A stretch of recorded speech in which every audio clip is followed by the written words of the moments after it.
जिसके अंदर हमको संघ का काम करने का सौभाग्य प्राप्त हो रहा है। इसलिए इस शताब्दी के पावन पर्व पर एक जीवन में नए संकल्पों के साथ हमको 101वें वर्ष में प्रवेश करना है। समाज में एक नई दिशा की तरफ हमारे वादन से, हमारे अनुशासन से, हमारी प्रामाणिकता से, हमारी 1 घंटे की व्यक्ति निर्माण की कार्य पद्धति के माध्यम से समाज को एक नई क्षितिज की ओर हमको लेकर के आगे बढ़ने का काम करना है। आह्वान के अंदर बोला गया, सदैव कदमों के साथ एक वीर सैनिक की भांति हम कदम से कदम मिला करके हमारे लक्ष्य की ओर आगे बढ़ रहे थे। संपूर्ण हिंदू समाज को इस लक्ष्य के साथ में लेकर के हमको आगे नई क्षितिज की ओर हमको आगे बढ़ने का काम करना है। वर्ष भर शताब्दी के ऐसे कार्यक्रमों का नियोजन हुआ है।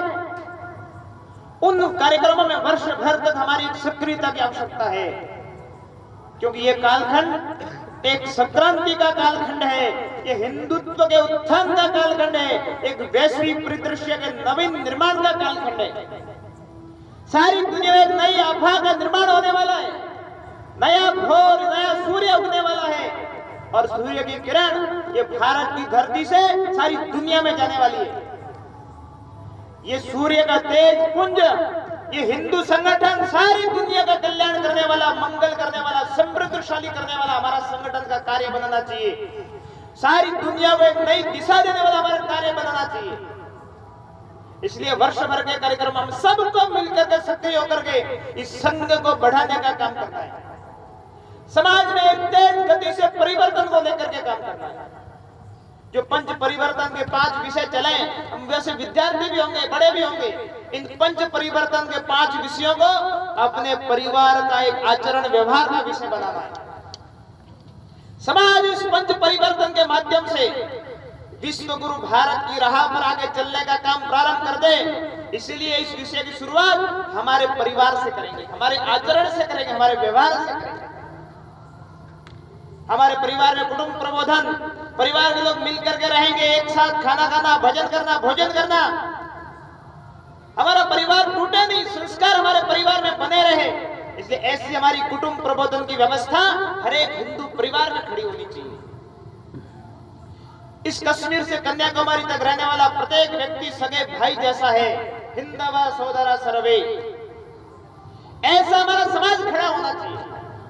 एक शमशान, एक तालाब, एक मंदिर, इस व्यवस्था की तरफ हमारा हिंदू समाज जाना चाहिए। मेरे व्यवहार से, आचरण से किसी हिंदू के साथ हमारे समाज में कोई भेद होता हुआ दिखाई नहीं देना चाहिए। इसलिए सामाजिक समरसता के माध्यम से हिंदू समाज एकजुट ताकतवर बनना चाहिए। इसलिए ये इस प्रकार की व्यवस्था हमारे परिवार से खड़ी होनी चाहिए।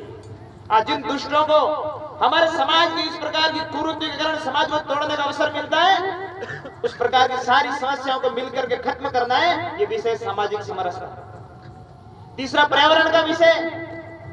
इस प्रकृति को ठीक रखने के लिए हम पानी, पेड़, प्लास्टिक को लेकर के काम करना है। चौथा, नागरिक शिष्टाचार का विषय। समाज नागरिक के व्यवहार में, आचरण में हम देश के संविधान का पालन करेंगे, कानून कायदों का पालन करेंगे, हमारे देश के स्वाभिमान के लिए काम करेंगे, हमारे महापुरुषों का सम्मान करेंगे। और छोटी छोटी बातें, घर में लाइट का कितना उपयोग करना, सड़क नियमों का पालन करना, टिकट लेकर के यात्रा करना, चौपहिया वाहन चलाते तो सीट बेल्ट लगा करके यात्रा करना, पार्किंग में वाहन खड़े करना, मंदिर में जाते तो पदवेश पंक्ति से उतारना। छोटी छोटी बातें नागरिक शिष्टाचार। कहीं बैंक में लगे और कहीं खड़े, कतार में खड़े हैं, तो हमारी बारी का इंतजार करके हम कतार में सबसे आगे पहुंचेंगे। ऐसे एक सामान्य नागरिक के व्यवहार में ये बातें आनी चाहिए। संघ का स्वयंसेवक उस नियम कानून का पालन करने वाला होना चाहिए। ऐसा देश का समाज खड़ा होना चाहिए। इस देश की व्यवस्थाओं को तोड़ने वाला नहीं, इस देश की व्यवस्थाओं को बनाने वाला समाज, ये भारत का हिंदू समाज खड़ा होना चाहिए। जब देश का समाज जब आगे व्यवस्थाओं को तोड़ता है, तो नेपाल जैसे देश में इस प्रकार का एक आगजनी का दृश्य, सारे देश को आग की अंदर धकेलने का काम उस देश के नागरिकों ने मिलकर किया। अपने ही घर को उजाड़ने का काम उस देश के नागरिकों ने किया। इसलिए देश के नागरिक के व्यवहार में, आचरण में मेरा देश ये महान रहना चाहिए, मेरे देश का स्वाभिमान सारी दुनिया में बढ़ना चाहिए। ऐसा एक राष्ट्र भक्ति का प्राण देश के प्रत्येक नागरिक में चाहिए। यह है नागरिक शिष्टाचार, स्वदेशी भाव। हमारा व्यवहार से, आचरण से, रहन सहन से, खान पान से, जीवन मूल्यों से, परंपराओं से, त्योहार कैसे मनाना, इन सब में स्वदेशी भाव झलकना चाहिए। हम हमारा जो सिग्नेचर करते हैं वो हिंदी में करते हैं क्या? यहां से हमारी शुरुआत होनी चाहिए। हमारा परिवार में जन्मदिन किस प्रकार से मनाना, भारतीय परंपरा से मनाना। हमारे त्योहार कैसे मनाना, भारतीय परंपरा से मनाना। हमारे त्योहार पर्व पर हम भारतीय वेश पहन करके पर्व त्योहार मना सकते हैं क्या? हमारा भारतीय वेश क्या है? कुर्ता पाजामा है, धोती कुर्ता है। हम वे वेश पहन करके हमारे पर्व और त्योहारों को मनाएंगे। हमारी हर जगह भारतीय संस्कृति का एक झलक, भारतीय संस्कृति का एक दृश्य ये हमारे देश के नागरिकों से दिखना चाहिए। और एक विषय है हमारा स्वदेशी को लेकर के। आज स्वदेशी उत्पाद, केवल स्वदेशी व्यवहार नहीं, आचरण नहीं, स्वदेशी सामग्री भी हमारे परिवार में आनी चाहिए। तन स्वदेशी, मन स्वदेशी, और हमारे देश का ये धन भी इस देश का स्वदेशी होना चाहिए। इसलिए हमारे परिवार में कितनी विदेशी सामग्री आती है हम ध्यान में करें। लक्स है, लाइबो है, डिटॉल है, क्लोजअप है, कोलगेट है। एक सामान्य जागरूकता के अभाव में सामग्री हमारे परिवार में आ जाती है और हम उस पर सामग्री का ठीक से उपयोग करते हैं। एक सामान्य नागरिक के व्यवहार में आना चाहिए। मेरे देश का स्वाभिमान बढ़ाने के लिए, मेरे देश का मान सम्मान बढ़ाने के लिए मेरे देश के नागरिक ने जिस सामग्री को बनाने के लिए मेरे देश के नागरिक का पसीना लगाए, मेहनत लगी है, उस सामग्री को खरीदने का काम करूंगा। वो सामग्री मेरे परिवार में आएगी। मैं इस देश का दुश्मन का घर तैयार नहीं करूंगा। आप एक विदेशी सामग्री खरीदते हैं, इसका मतलब हम एक देश के दुश्मन के प्रकार का ही काम कर रहे हैं। इसलिए आह्वान है कि स्वदेशी उत्पाद हमारे परिवार के दैनिक जीवन का हिस्सा होना चाहिए। देश का नागरिक इस लाइन पर चलना चाहिए। ऐसे 5 विषय जो हमारे पंच परिवर्तन के हैं, कि हमारे परिवार की शुरुआत करिए। शताब्दी से पहले परिवार में चर्चा के साथ शुरुआत हो जानी चाहिए, नहीं हुई है तो। और इन पंच परिवर्तनों के माध्यम से भारत को दुनिया की सिरमौर देश बनाने को लेकर के एक नई क्षितिज की यात्रा के साथ 2 अक्टूबर से अपनी एक यात्रा को प्रारंभ करने वाले हैं। देखिए इस प्रकार के सारी दुनिया में एक नवीन वातावरण निर्मित हो रहा है। सारी दुनिया में एक नई संकल्पना खड़ी हो रही है। सारी दुनिया में हिंदुत्व का नवीन शंखनाद हो रहा है। इस नवीन शंखनाद के माध्यम से, हिंदुत्व की इस उत्थान की सदी के माध्यम से, हम सारी दुनिया में एक नवीन परिवर्तन के माध्यम से इस हिंदू संगठन का कार्य और अधिक मजबूती से खड़ा करने वाला कार्य, कि हमारे संघ का काम शताब्दी के वर्ष में होना चाहिए। व्यक्ति निर्माण की जो हमारी पद्धति है, दैनिक शाखा, चाहे इस प्रकार के व्यक्ति निर्माण का कार्य जो देश के लिए जीने वाला, देश के लिए विचार करने वाला और आवश्यकता पड़ने पर देश के लिए संपूर्ण जीवन को लगाने वाला, ऐसा एक संस्कार जो हमारे व्यक्ति निर्माण की व्यवस्था के माध्यम से शाखा में मिलता है, वो हमारी शाखाएं मजबूत होनी चाहिए। गांव-गांव में शाखा का तंत्र खड़ा होना चाहिए। जागृत जनता के केंद्रों से ये समाज का एक निर्माण होना चाहिए।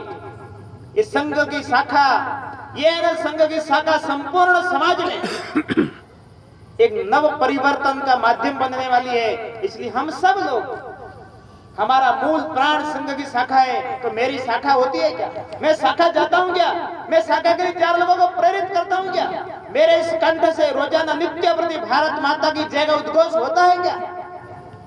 शताब्दी वर्ष में इस विजन के साथ हमको आगे बढ़ना है, इस विजन के साथ में जीना है। और हम सभी स्वयंसेवक मिलकर के ईश्वरों के माध्यम से, ईश्वरों की साधना के माध्यम से हम एक समाज में नव शंखनाद करने वाले हैं। इस ध्वनि के माध्यम से इस संपूर्ण सृष्टि में बड़ा परिवर्तन करने वाले हैं। ये हमारी एक स्वर की आराधना है। स्वर लहरियों से सुसज्जित इस भारत के परम वैभव की कामनाओं को पूर्ण करना है।